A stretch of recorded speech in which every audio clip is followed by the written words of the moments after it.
Church की घंटियां 3 बार बजी। विलो क्रीक के शांत, धूप से सराबोर शहर में एक गंभीर गूंज गूंज उठी। गर्मियों का एकदम सही दिन था, फिर भी हवा में दुहक का साया मंडरा रहा था। एलेनोर हेस, जो अपनी मनोरम सुंदरता और संक्रामक हंसी के लिए जानी जाती है, ने अपने पति को खो दिया था। थॉमस, उसका प्रिय, चला गया था। यह तीसरी बार था जब वह अलविदा कह रही थी। एलेनोर पुराने चर्च की सीढ़ियों पर खड़ी थी। उसका सिलहूट सना हुआ कांच की खिड़की के सामने बना हुआ था। उसका घूंघट, एक नाजुक काला फीता, उसके चेहरे पर उकेरी गई शांत शक्ति को छुपाने के लिए बहुत कम था। शहरवासी जमा हो गए थे। उनके चेहरे चिंता से सराबोर थे। वे आपस में फुसफुसाते रहे। उनके शब्द दया और विस्मय का मिश्रण थे। एलेनोर हेस ताकत का एक स्तंभ थी, लेकिन निश्चित रूप से यह नवीनतम त्रासदी उसे तोड़ देगी। पार्लर में हवा लिली की खुशबू और शांत फुसफुसाहट से भरी हुई थी। शोक मनाने वाले अपने बेहतरीन कपड़े पहने हुए अजीब तरह से अपने पैरों को घुमा रहे थे। यह सुनिश्चित नहीं था कि क्या कहना है। वे आंसू की उम्मीद में आए थे, एक साथी को खोने के साथ आने वाले हृदय विदारक दुहक का प्रदर्शन। इसके बजाय उन्होंने एलेनोर को पाया। उसकी पीठ सीधी, उसका सिर ऊंचा था। उनका एक शांत मुस्कान के साथ अभिवादन कर रही थी। She's holding up remarkably well, एक महिला ने अपने साथी से फुसफुसाते हुए कहा। Perhaps she was prepared this time. उसका साथी सिर हिलाया। उसकी आंखें प्रशंसा और आशंका के मिश्रण से भरी हुई थी। एलेनोर का संयम अशांत करने वाला था। इसने उनकी अपेक्षाओं को खारिज कर दिया कि एक दुखी विधवा को कैसे व्यवहार करना चाहिए।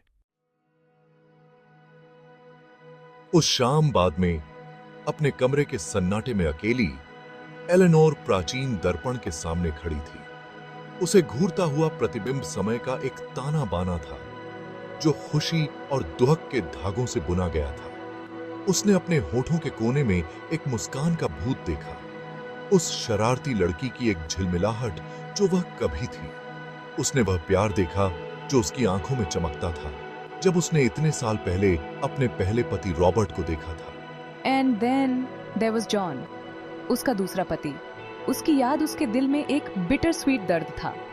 हर प्रेम कहानी, अनोखी और सुंदर, मौत के क्रूर आलिंगन में समाप्त हो गई थी। फिर भी यहाँ वह खड़ी थी, अटूट।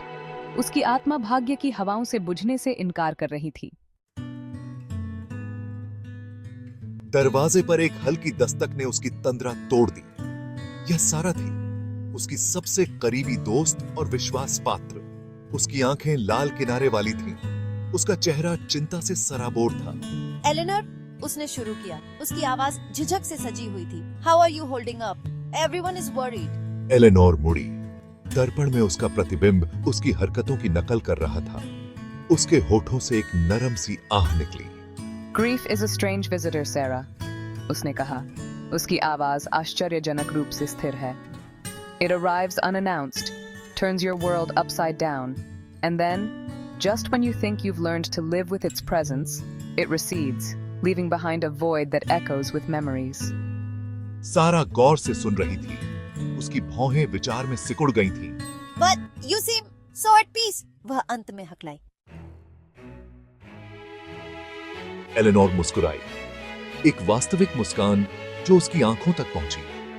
उसके चेहरे पर उकेरे गए वर्षों के दुख को मिटा दिया। Peace, my dear Sarah, उसने कहा। उसकी आवाज नई स्पष्टता से भर गई। Comes not from the absence of storms, but from learning to dance in the rain.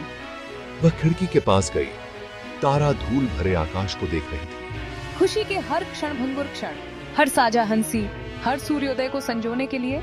But with each loss, I have learned to love life even more fiercely. I have loved and lost, yes. वह सारा की ओर मुड़ी।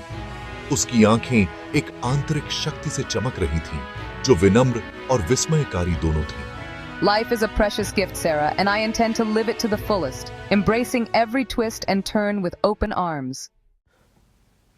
धन्यवाद। ऐसी रोचक कहानियों के लिए मेरे चैनल को सब्सक्राइब करें।